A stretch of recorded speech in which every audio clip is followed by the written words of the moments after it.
May the words of my mouth and the meditations of all our hearts be pleasing to you, O God, our strength and Redeemer. Amen.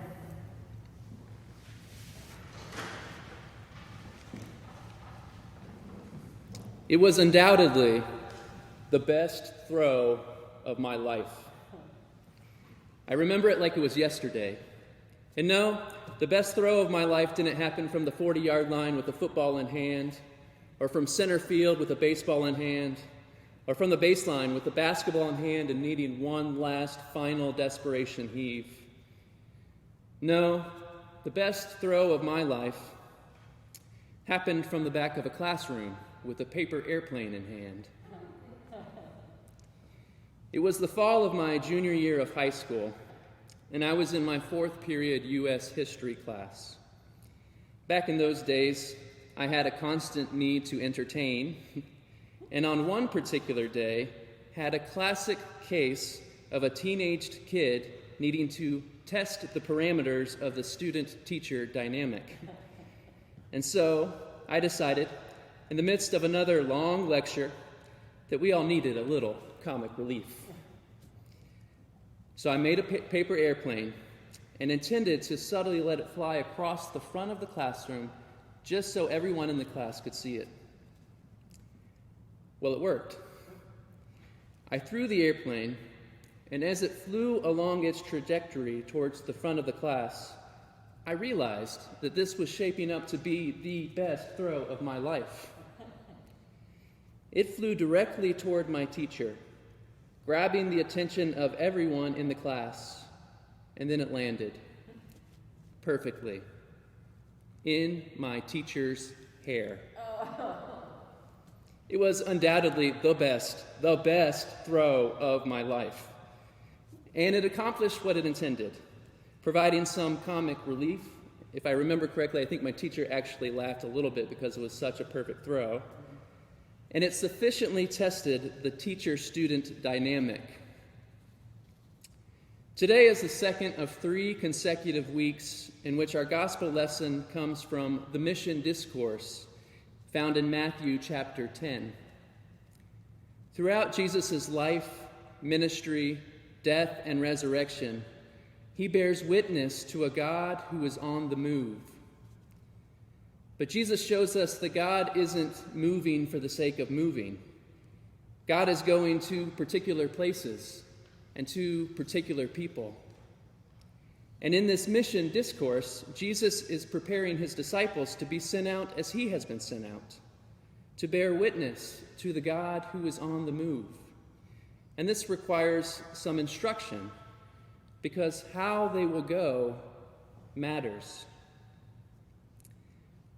In our lesson for today, Jesus reminds the disciples of that teacher-student dynamic. It opens with these words: "A disciple is not above the teacher, nor a slave above the master.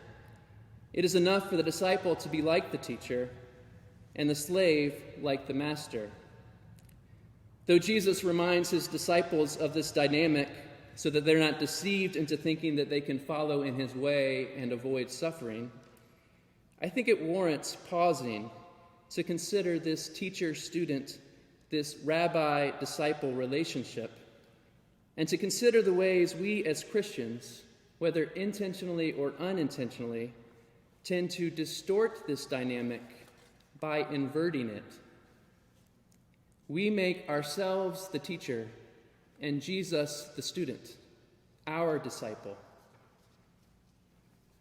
In the Incarnation, God enters into human existence deeply and completely, without reservation.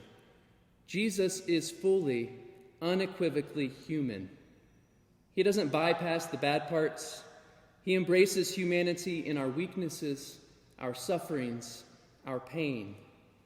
Jesus is like us. But in our eagerness to embrace Jesus' likeness to us, we tend to take it to places that distort Jesus' identity and disrupt our discipleship in his way. We perform a kind of distorted version of recreation, recasting Jesus in our own image, making him our possession, and inviting him along on our journey. We need to remember that while Jesus is deeply like us, he is also very much not like us. We, as Christians, are following in the footsteps of a poor, first-century Jewish rabbi from Nazareth who embodied in both life and death God's movement to bring liberation to all people. Jesus looks different than us. He speaks differently than us. He's from a different time and place than us. While he is deeply like us, he is also alien to us, different in so many ways. Our eagerness to make Jesus our best buddy, who is completely like us, and our unwillingness to see him as different than us has grave implications for Christian life and ministry. Specifically this: Jesus is sending us out like he sent his disciples. And our inability to see Jesus as different than us prevents us from following him into the places and to the people where he wants to lead us. And even if, when we by chance make it to those places and to those people, our inability to see Jesus as different than us keeps us going from there in the way that Jesus would have us to. Now, this can happen in countless ways in our lives and in the church, but it has happened on a grand scale, historically, in ways that have changed the world in horrific ways. At the dawn of the colonial endeavors, white Europeans set sail, fueled by a hunger for wealth and discovery. In those pursuits, they named and categorized the places and peoples they would, in turn, destroy for their own gain. In these moments, in these historical moments, the construction of race was created. Race, as a social category used to determine the value of human life, was built during these historical moments. And these colonial endeavors were not only fueled by a hunger for wealth and discovery, they were blessed and accompanied by the church that claimed Jesus as Lord. But, in order to bless and accompany these endeavors, the church had to forget about the ways in which Jesus was not like it. It had to forget about Jesus' difference. It had to forget that Jesus was a poor, first-century Jewish rabbi from Nazareth who embodied God's movement toward liberation for all people. It had to recast Jesus in its own image, the image of whiteness, the image of colonial power. And with that image in its possession, it set sail around the world, proclaiming the distorted gospel of this recreated version of Jesus, in whose name lands would be pillaged and destroyed, in whose name people would be unjustly categorized, stolen, enslaved, raped, murdered, all to satiate its insatiable hunger for more. Racism, the unjust, inhumane categorization of people, has been built into the systems we inhabit. It is the air we breathe. It is the waters we swim in. And the church's distorted version of Jesus helped build this system, and its silence has helped maintain it. The church, in those historical moments, remade Jesus and asked him to be its disciple. It inverted the teacher-disciple relationship. A disciple is not above the teacher, says our lesson for today. What we need is for Jesus, that poor first-century Jewish rabbi from Nazareth who embodied God's movement toward liberation for all people. We need that Jesus to become for us again our teacher, and for us to become his disciples. Well, while I certainly tested the parameters of the student-teacher dynamic with the teacher whose hair received my paper airplane that day, I'll never forget the day she actually became my teacher. And it wasn't the day I got my class schedule, and it wasn't the first day of classes. It actually didn't happen until the spring of that school year, and it coincidentally happened on the day she gave me the only F I've ever received. That spring, one of our main assignments was to complete a group project. So about 8 to 10 of my guy friends decided we'd be a group, and we would make a video for our project. The topic of the video was supposed to focus on the era of slavery in America. You can imagine that a group video project on slavery, done by 10 teenaged, white, privileged boys in the South, is not going to be a good thing. Well, like you might expect, we did next to nothing as a group to prepare for the project, other than to plan to show up at someone's house the Saturday before the Monday the project was due, and then we would just kind of throw it together. I didn't create the narrative or write the script for this project.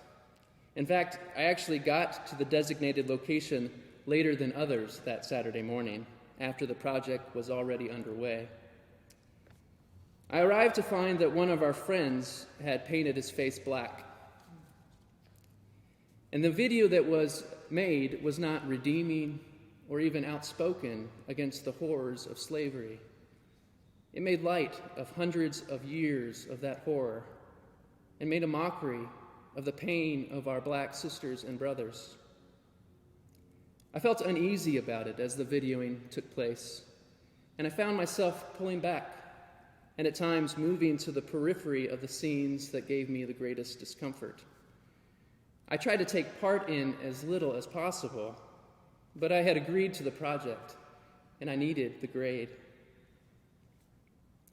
I tried to find a way to participate, but not fully participate. I tried to find a way to move into the background. I mostly stood there, on the edges of the scene, in silence.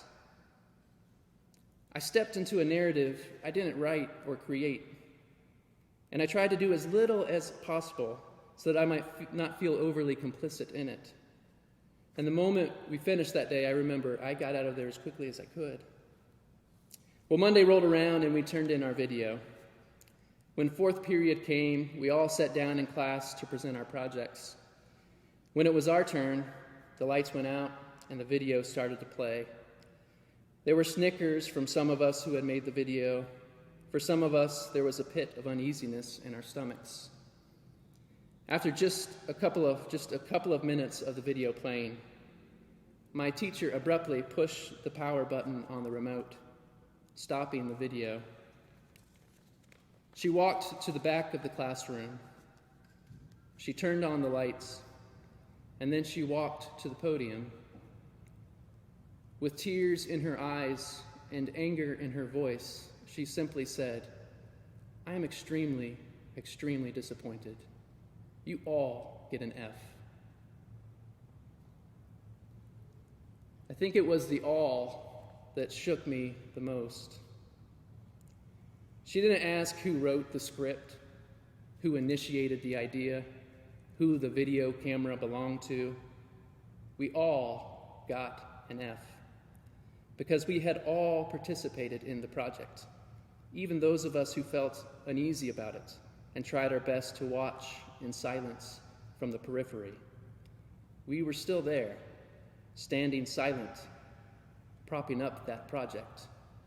We all of us, got an F. Well, months before that moment, I had tested the student-teacher dynamic.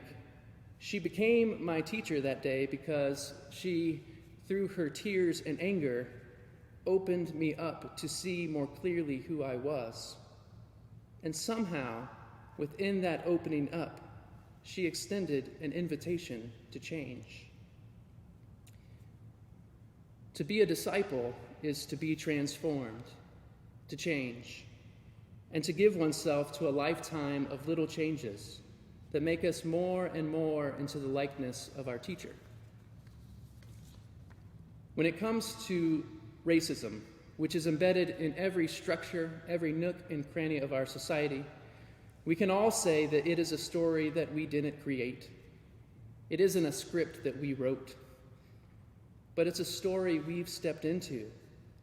And while we may try to distance ourselves by standing silently on the periphery, by not acting out the explicitly troubling scenes, it's a story we have inhabited, and our presence either upholds it, or if we choose differently, it can dismantle it. By grace, we have been invited by Jesus, that poor first-century Jewish rabbi from Nazareth who embodied God's movement toward liberation for all people.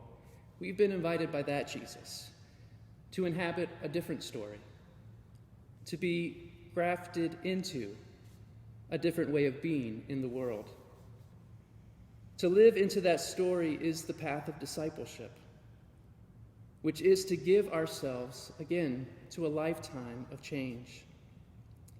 And while it's a gift, it comes with a cost, as both of our New Testament lessons show us today. Our initiation into this story is marked by baptism, which is a kind of death. It is a death to one way of being and birth into a new way. And as Jesus tells his disciples, to be like him, to be like the teacher, requires that we give it everything. It requires that we pick up our crosses and we follow. A disciple is not above the teacher. It is enough for the disciple to be like the teacher. As we go along this way of Jesus, we have to refuse to invert that relationship. We have to resist the urge to make Jesus our disciple. You see, we not only have to decide to be disciples, but we must decide to stay disciples. Amen.